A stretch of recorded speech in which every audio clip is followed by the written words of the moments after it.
오늘 말씀 함께 보시겠습니다. 오늘 말씀을 통해서 제가 여러분들과 짧게 나누고 싶은 두 가지는 교회에 대한 것이에요. 교회에 대한 것. 교회에 대한 것인데 첫 번째는 말씀 가운데 세워지는 교회입니다. 말씀 가운데 세워지는 교회. 오늘 본문을 잘 보시면은 이제 19절, 20절에 어떤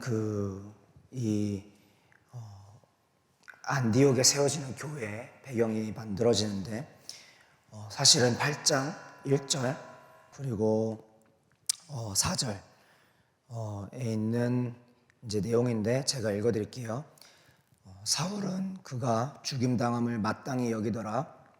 그날에 예루살렘에 있는 교회에 큰 박해가 있어 사도 외에는 다 유다와 사마리아 모든 땅으로 흩어지니라. 자, 8장 4절을 보시면은 그 흩어진 사람들이 두루 다니며 복음의 말씀을 전할세. 자, 그것이 어디로 이어지냐면은 19절 이제 20절 이렇게 이어집니다. 누가가 쓴 사실 이제 복음서도 그렇고요. 사도행전이 사실은 이제 시간 연대기 순으로 적혀져 있지는 않다고 봅니다.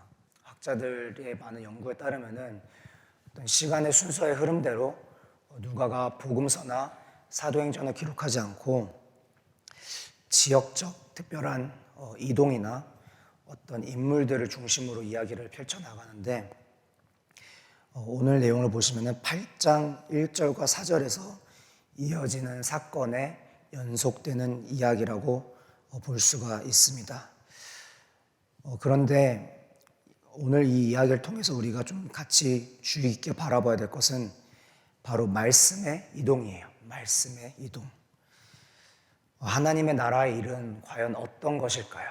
라고 우리가 고민을 하고 그거에 대한 질문을 했을 때에 특별히 교회가 세워지는 것, 복음이 전달되는 것, 한 영혼이 구원받는 것, 이 모든 것이 다 하나님의 나라의 일인데 19절에서 20절까지, 21절까지 내용을 우리 함께 살펴보실 텐데 첫 번째로 누가는 지금 이 모든 상황이 바로 환난으로부터 시작되었다고 전해주고 있습니다. 바로 환난, 어떻게 보면은 가장 좋은 시기가 아니고 가장 적합한 기회가 아닌 이 환난을 통해서 하나님의 말씀이 흘러갑니다. 이것을 볼 수 있는 것은 하나님의 나라의 일은 환경이 아니고요. 첫 번째로는. 그리고 두 번째는 19절 보시면은 흩어진 자들, 20절 보시면은 몇 사람이라고 나오는데 우리가 잘 기억해야 될 것은 누가는 의사였어요. 당대의 그 헬라 문화에서 그 사람들의 부가 어떻게 측정이 되냐면은 개인 도서관. 그 당시에는 이제 public library, 그러니까 이제 뭐 시립 도서관이나 주립 도서관이나 우리말로 하면 그렇게 표현할 수 있는데 당시 이제 그 당시에 그리스 그 문화에서는 그것이 굉장히 그 지식에 대한 열정이 있어서 그 지리적으로 지역적에 있는 도서관뿐만 아니라 개인적으로 문화나 지식에 욕심 있는 사람들이 개인 도서관을 만들었어요. 실제적으로 그 누가가 그 당시에 그 지역에서 어떻게 보면 가장 큰 도서관을 갖고 있지 않았을까라는 그런 배경이 있을 정도로 굉장히 유능하고 유식하고 똑똑한 사람이었다. 그런데 이 누가가 특별히 그 누가복음이나 사도행전에서 다른 복음서나 다른 그 신약 성경에 대해서 비교를 하는데 굉장히 디테일한 것들이 많이 나와요. 실제적으로 사도행전을 보시면은 지역적 특색이나 인물에 대한 묘사가 잘 나옵니다. 그런데 19절과 20절을 보시면은 사람의 이름이 언급되지가 않아요. 이 말은 무엇이냐? 하나님 나라의 일은 특정 소수의 리더가 아니라 특별히 정해진 사람이 아니라 직분이나 직책이 아니라 모든 예수님의 이름을 믿는 자들. 우리 담임 목사님께서 지난주에 여러 가지의 그 설교를 하셨던 그 중에 하나가 바로 사명에 의해서, 그렇죠? 말씀에 의해서, 예수님에 의해서, 그 의해서 살아가는 그 여러 가지 요소들 중에 사명에 의해서 살아가는 것에 대해서 강조를 하셨었는데 바로 하나님의 나라의 일은 사람의 기술이 아니라 지식이 아니라 프로그램이 아니라 바로 그 복음의 사명을 그 가운데 말씀에 순종해 나가는 사람들에 의해서 나타난다는 것입니다. 자, 첫 번째 뭐였죠? 환경이 아니고, 두 번째 특정 소수의 리더가 아니라 정해진 사람이 아니라 직분이나 직책이 아닌 바로 사명을 가진 사람들. 근데 이제 세 번째는 무엇이냐면은 하나님의 나라의 일은 바로 19절을 보시면은 이 흩어진 사람들이 무엇을 하나요? 말씀을 전하고, 20절을 보시면은 주 예수를 전파하는 바로 말씀과 복음. 그러니까 말씀과 복음이 바로 하나님 나라의 일의 중심에 있는 요소입니다. 그러니까 첫 번째는 환경, 두 번째는 사람에 대해서, 세 번째는 요소인데 바로 말씀이고, 근데 궁극적으로 우리가 함께 볼 것은 21절에 주의 손이 그들과 함께 하심에 바로 하나님께서 하시는 것이, 하나님께서 역사하시는 것이, 하나님께서 이끄시는 것이 바로 결국은 교회의 일이라는 것입니다. 근데 가장 우리가 오늘 이 첫 번째 요점에서 우리가 같이 나누고 싶은 것은 말씀 가운데 세워지는 교회라는 것이에요. 제가 오늘 두 가지를 여러분들과 함께 나눌 것인데, 첫 번째가 바로 말씀 가운데 세워지는 교회, 두 번째는 예수님을 닮아가는 교회예요. 근데 이 첫 번째 이 말씀 가운데 세워지는 교회에 대해서 연구를 하는 중에 데이빗 피터스라는 학자가 이 오늘 본문을 이렇게 설명을 하고 있는데, 사도행전에 대해서 우리가 잘 기억해야 될 것이 바로 이것인데, 지역적 특색, 그러니까 사도행전에서 굉장히 많은 지역적 어떤 언급이 많이 이어질 것입니다. 지역적 특색, 여러 인물들의 등장에도 불구하고 사도행전의 중심 등장인물은 바로 말씀이다 라고 말하고 있어요.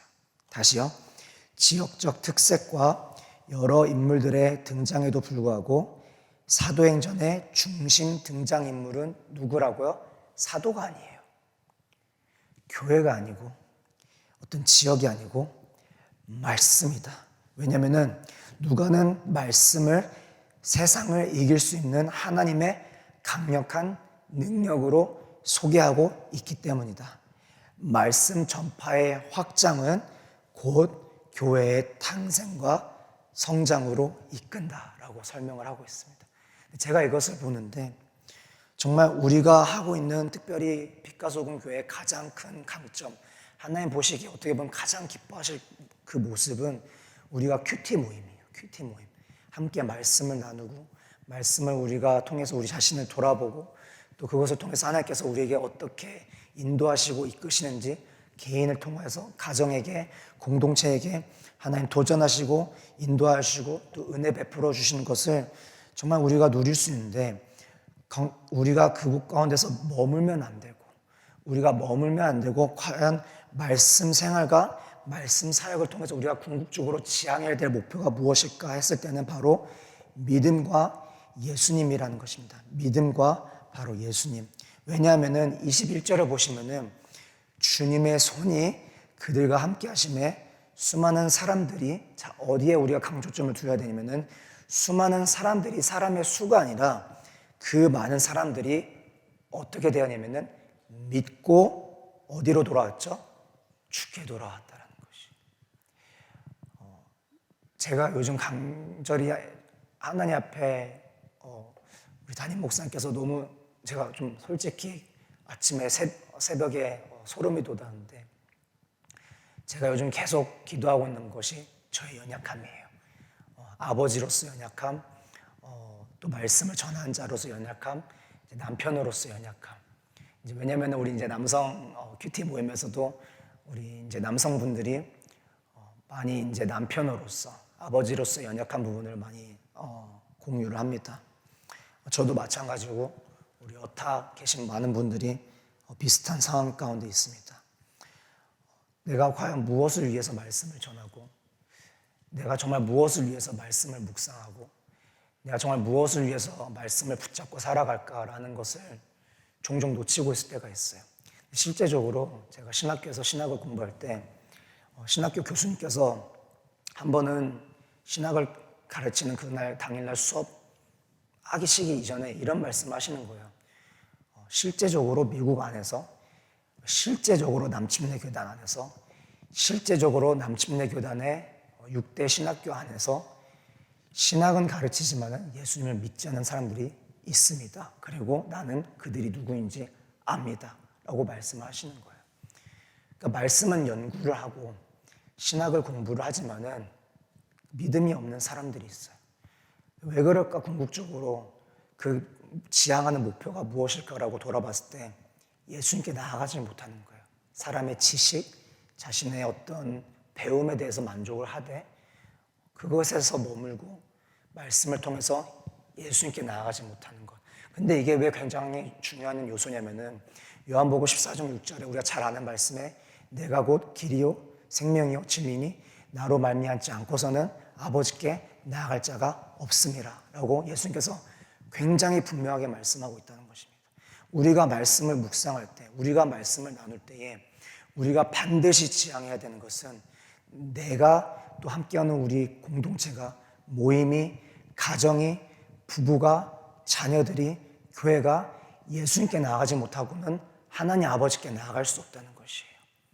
결국은 우리가 말씀을 계속 전파하고 말씀 가운데 말씀 생활을 하고 말씀 사역하는 것은 내가 예수님을 간절히 만나고 싶은 이 간절함이 회복되어지길 소망합니다.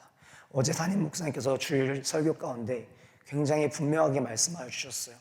어떠한 사항들이 잘 이어지고 또 나의 삶 가운데 형통함이 있어서 내가 하나님을 향해서 간절함을 잃어버리지 않기를 원합니다라고 어제 말씀을 마무리하시면서 담임 목사님께서 이렇게 고백하셨어요. 우리 안에 말씀을 계속 묵상하다 보면은 결론적으로는 계속 반복적인 이 우리의 어떤 실천을 통해서 말씀에 대한 지식은 늘어나요. 그런데 우리 안에 예수님이 늘어나는지 냉정하게 바라봐야 됩니다. 오늘 이 시간 또 이번 한 주 가운데 말씀을 묵상하는데 말씀을 묵상하지만은 정말 내가 그 안에 처절하게 예수님을 향해서 더 나의 간절함이 깊어지지 않는다면 분명 우리의 말씀 생활에는 무언가가 결핍되어 있다는 것이에요.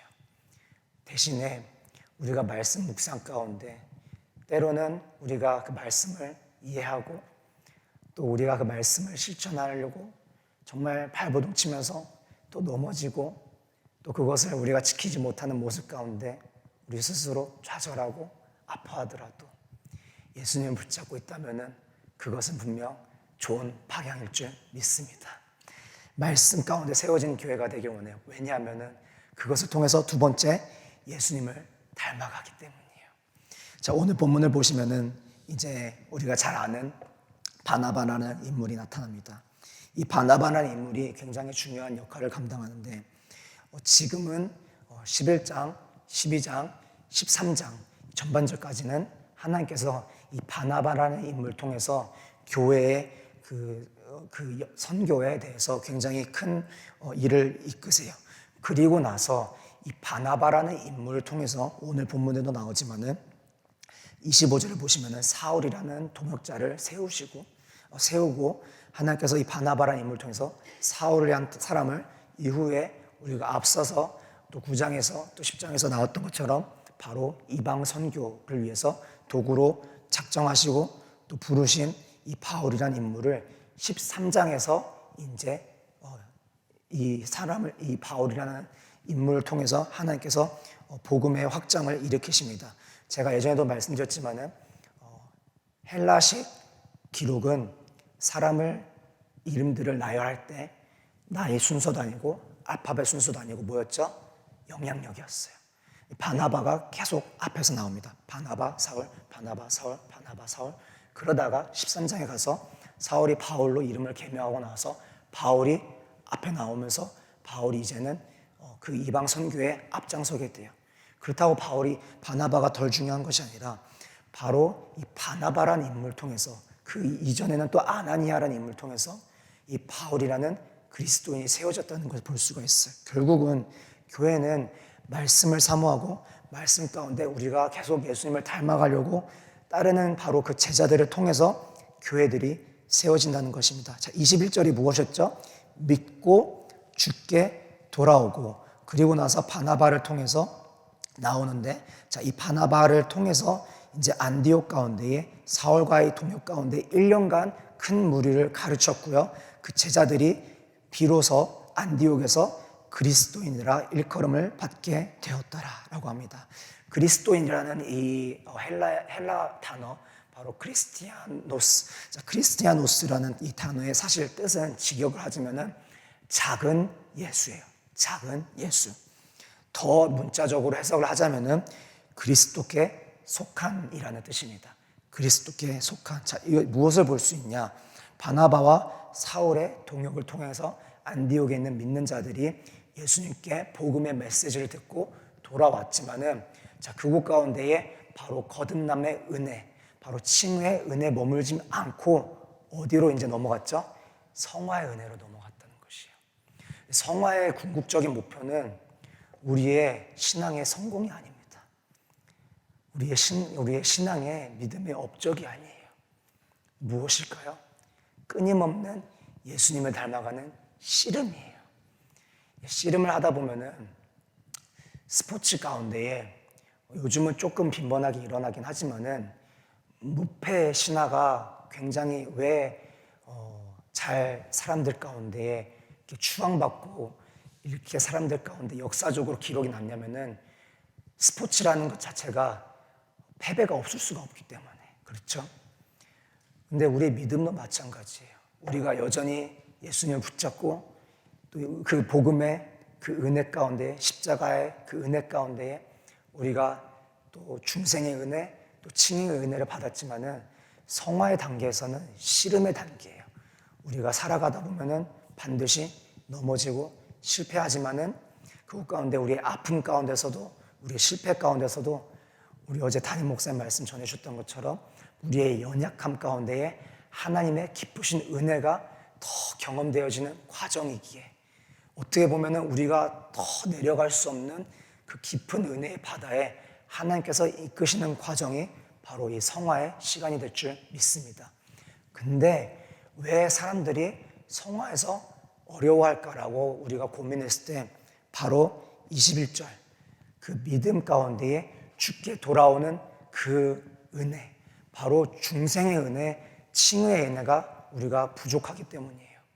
자, 고린도후서 5장 10절을 보시면은 이제 바울이 이렇게 말합니다. 하나님께서 죄가 없으신 이로 인하여 우리를 대신하여 죄를 짊어지게 하신 것은 바로 우리를 통해 하나님의 의가 나타나게 하심이라. 이 말이 무엇일까? 굉장히 많은 씨름을 하는데 바로 이 고린도후서 5장 10절의 말씀이 사실은 이신칭에 대한 굉장한 깊은 메시지를 담고 있습니다. 존 메가더 목사님이 이 구절을 설명하시는데 제가 어제 영어권에서 설명을 하긴 했습니다. 근데 제가 여러분들에게 또 한 번 더 설명을 드리고 싶은데, 하나님께서 예수님, 그러니까 죄가 없으신 분에게 죄를 전가하고 이것을 통해서 우리에게 하나님의 의를 주셨다는 것은, 이제 존 메가더 목사님의 말씀에 인용하자면은 하나님께서 죄가 없으신 예수님을 죄인으로 취급을 하시고 그의 결과로 말미암아 죄인이었던 우리가 하나님의 아들로서 의롭게 칭함을 받았게 되었다는 것이에요. 근데 이 은혜가 우리가 새롭게 됨, 우리가 예수님을 만났을 때 니고데모가 예수님께 그 밤에 찾아와서 무엇을 갖고 씨름하나요? 거듭남이에요. 내가 다시 태어난다는 게 무슨 말일까? 근데 이 다시 태어나는 이 은혜가, 바로 나를 새롭게 하시는 이 은혜가, 그리고 전혀 자격 없던, 정말 여전히 죄인이고 죄 가운데 벗어날 수조차도 어떤 1%의 그 확률조차 없었던 나의 삶 가운데 찾아오셨던 그 십자가의 은혜가, 그 보혈의 능력이 매일의 삶 가운데 내가 경험되어지지 않고 부어지지 않다면 결국은 성화의 은혜는 없습니다. 중생의 은혜, 칭의 은혜가 계속 우리 가운데 묵상돼야지만 성화의 은혜로 넘어갈 수가 있는 거예요. 내가 어떻게 예수님을 만나게 되었고, 예수님께서 어떻게 나를 살리셨고, 예수님께서 어떻게 나를 위해서 희생하셨고 죽으셨고 부활하셨고 나에게 찾아와셨고 이 연약한 나를 붙들어 주시고 나의 모든 실패와 실망과 아픔 가운데 자신이 나의 수치와 부끄러움과 연약함을 붙들고 나가셨는지 계속 우리가 깨닫고 붙잡고 묵상하지 못한다면 결코 성화의 은혜로서는 우리가 나아갈 수가 없다는 것이에요. 복음의 메시지는 믿지 않는 자들이 어떻게 보면 필요한 것이 아니라 믿는 자들이 날마다 붙잡고 나아가야 되는 하나님의 능력이 된 줄 믿습니다. 정말 우리가 오늘 또 이번 한 주 그리고 올 한 해 하나님께서 우리 교회에게 강권적으로 역사하시고 도전하시는 비전이 있습니다. 무엇이죠? 비전과 하나님의 나라라는 것이에요.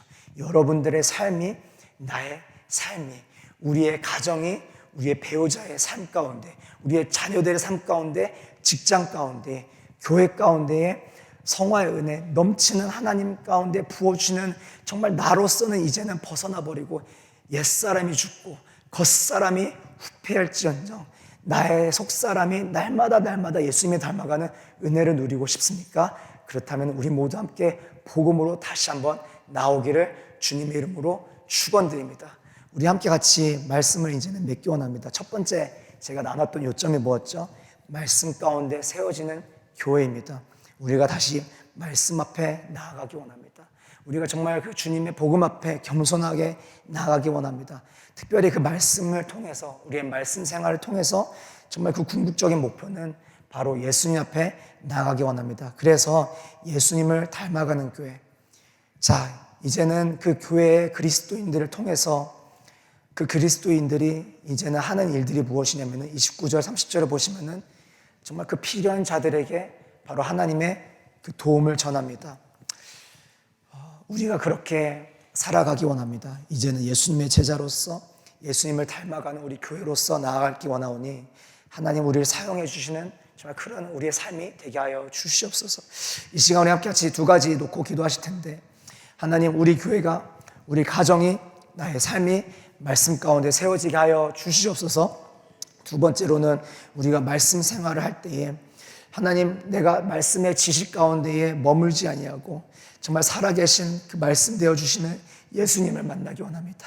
예수님을 붙잡기 원합니다. 그리하여서 정말 나를 통해서 우리 배우자들이 또 우리 자녀들이 그 안디옥 지방의 사람들이 그 제자들을 보고 이 사람을 통해서 예수님을 볼 수 있었던 것처럼 예수님을 만날 수 있었던 것처럼 그리하여서 그들이 그리스도인이라 일컬음 받았던 것처럼 하나님 나의 말씀을 생활을 통해서 궁극적으로 어디로요? 성화의 은혜가 있게 하여 주시고 더 나아가서 정말 연약한 나는 가리워지고 내 안에 속사람 가운데 예수님이 드러나는 나의 삶 되게 하여 주시옵소서. 그래서 나의 어떤 말이 아니라 나의 정말 의가 아니라 나의 말씀 지식이 아니라 정말 내가 사랑하는 우리의 배우자들, 우리의 자녀들, 우리의 이웃들, 우리 공동체의 지체들, 직장 동료들, 함께하는 모든 사람들 만나는 사람들마다 예수님이 드러나고 예수님이 증거되고 예수님이 전하게 되게 하여 주시옵소서. 그래서 많은 사람들이 주님 안에서 믿음이 생겨지고 그리고 예수님께 돌아오는 정말 은혜 통로로 빛과 소금 교회를 사용하여 주시옵소서. 우리 같이 한번 주님의 이름 부르고 기도하며 나가도록 하겠습니다. 기도하시겠습니다.